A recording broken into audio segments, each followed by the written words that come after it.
What is up, YouTube? Welcome to Diesel's RC Shop. I'm Diesel, and this is my shop. Well, my table. Let's get to it. This is my Blade 120 SR.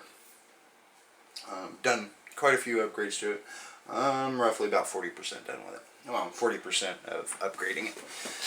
Never be done with it. Quick rundown, starting from bottom to top. I have replaced the skids with Align T-Rex 250 skids. They don't bolt right up. You do have to have little adapters.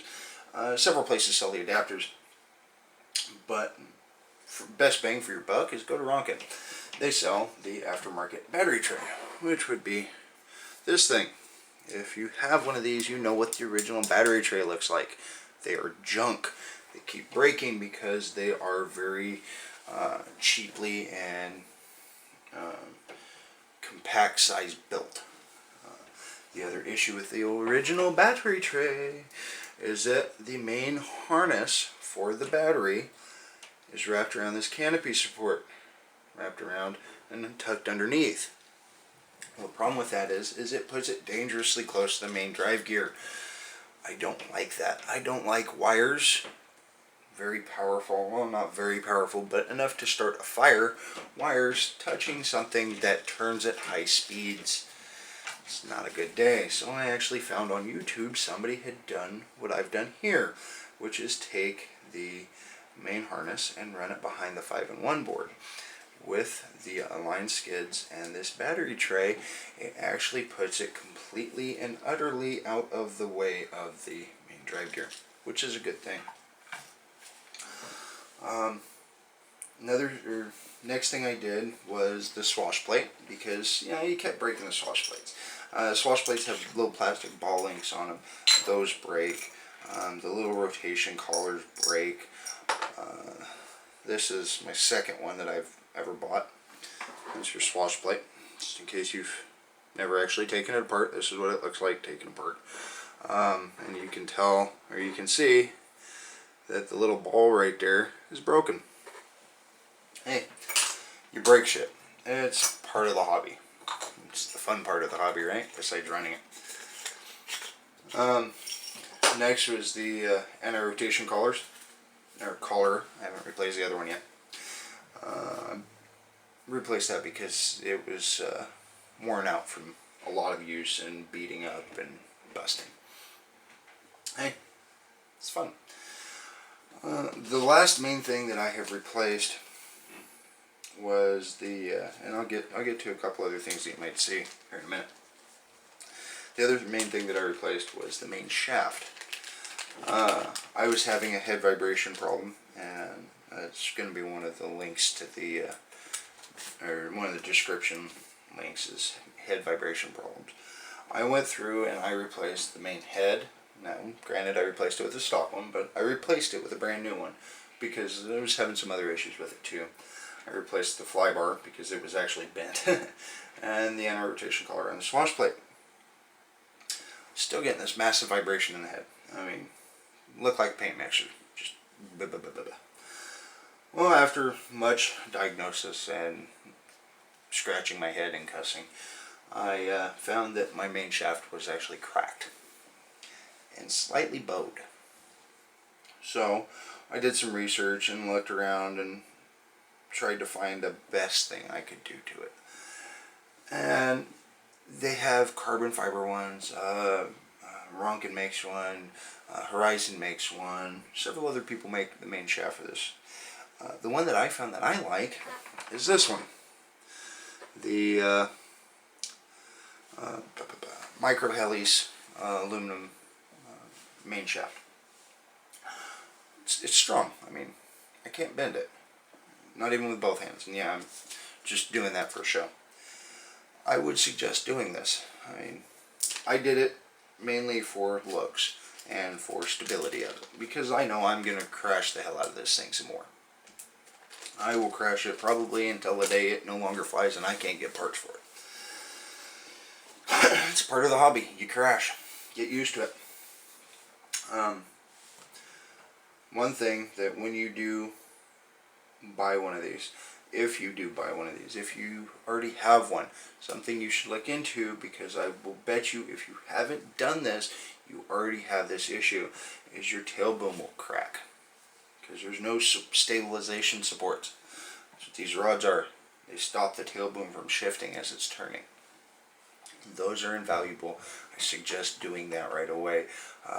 Microflight sells a set. Microheli sells a set. Ronkin sells this set with their battery mount. So if you buy the battery mount, you instantly get the supports. 2 for 1, great. I love it. When you buy the Ronkin one, you get this little piece of plastic to support it up here. They sell the upgraded ones, as you can tell. That one's on the table, so I got the upgraded. Reason I went with Ronkin over Microheli, the only reason, honestly, I like the color. That's it. There's no design differences. There's nothing like that. The only difference is I do believe the Microheli one does not come with the advanced servo arm setup, which is nice. I mean, you have to adjust the servo arms because they're a little bit longer, and the swash plate isn't level, so you're actually getting a drag back and to the left as you're flying it. It's nose out back into the left. So you do have to adjust that to level out the swash plate. Nobody tells you that. If you go on HeliFreaks or anything like that, you don't find anything like that. There you go. Now you know why. Just adjust servo arms. They were originally at 37 millimeters straight from the factory. I went up to 38. I haven't flown it since I readjusted them, so we'll find out. I'll get back to you on that one. Where I'm going with this, I will be upgrading the main head and the blade grips, the main chassis, all with Ronkin parts. I've already found the ones I want. I just got to get them. I like the black and the red. I think this thing will look sexy when it's all done. I'm also going to be upgrading the tail motor to the MCX blade helicopter's tail motor, because the 120's tail motor burns out very quickly. I've gone through 5 or 6 of them. They break, they burn out, whatever. I will be getting the Ronkin tail motor holder. Tail motor holder. Try saying that 10 times fast. And I will be putting a heatsink on it. I will also be buying the carbon fiber tail fin and the top tail fin. I will be doing the the flybar with either the Ronkin or the Microheli. I haven't quite decided which one yet. If you have any thoughts on it, please give me a comment. Let me know.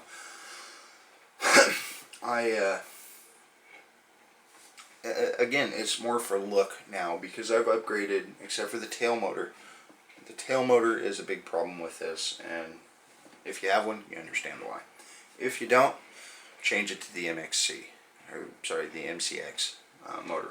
You will be, hopefully, we'll find out, it will be better. The main reason I've done all this is mainly aesthetics. I like the way it looks. I'm going to make it the way I want it to look. I will be doing one other flyability issue, which will be the Extreme motor. I have seen a bunch of reviews on the Extreme motor, some of them good, some of them bad. It's more of a 50-50 mix. It kind of depends on what day the motor was made, whether it's going to be a good motor or not. But I have been told, and I have read, that Extreme Motors will take care of it. If you get a lemon, you tell them about it, they'll send you a new one, and you send back the old one. It's just that simple. The last thing I'm going to do, besides I'm going to dye the skids, I'm going to dye them red, and you got to match, right? Is I found a clear canopy, a paintable canopy. And I know there's a name for it. Honestly, I don't remember what it is. I'm new. Leave me alone. I'm going to be doing it. It's a 3-piece canopy, it's just like this one. A little bit different shape, but pretty much just like this one. I'm going to be doing a custom paint job on it. And since this is Project Betty, it's announced, I will be doing trying to find a way to do a pinup like the old World War II airplanes had the pin-up models on. Same thing, both sides, or just right down the windshield. We'll find out. Stay tuned and you will see. But that's my video on this helicopter. I do have the DX6i. I did buy the ready to fly version. Came with this thing. Throw this away. Do not use this. It's great if you're starting and you don't know whether you want to spend the money for that, considering that radio costs more than this helicopter does. But that radio has a 10 memory channel, or 10 model channel, or 10 model memory on it. God, you think I could speak? It's worth it. $200 you get, and I bought the dumbed down version, but I still bought the nicer version. You get the radio that can control 10 models. You get into this real good. You can control quad rotors, you can control helicopters, you can control planes, you can control anything that runs a Spectrum receiver on it. Literally. Awesome, awesome radio. Much better control, much better response than this stock radio. But anyways, there's my helicopter. I will be doing a flight video. I will be doing repair videos, how to tear it apart. I mean, it's simple. It's honestly very simple. There's a couple things I need to do pretty quickly. And when I do those, I will be posting videos. There'll be like 5-6 minute videos, if that. And yes, that's my phone that just dinged.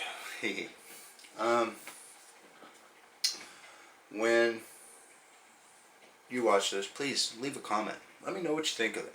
Let me know what I can do to change. Let me know what you think, hey, why don't you try this? Maybe I haven't thought of it. Anyways, leave a comment, rate, subscribe, like if you want to. Have a good day. We'll check you later. Bye.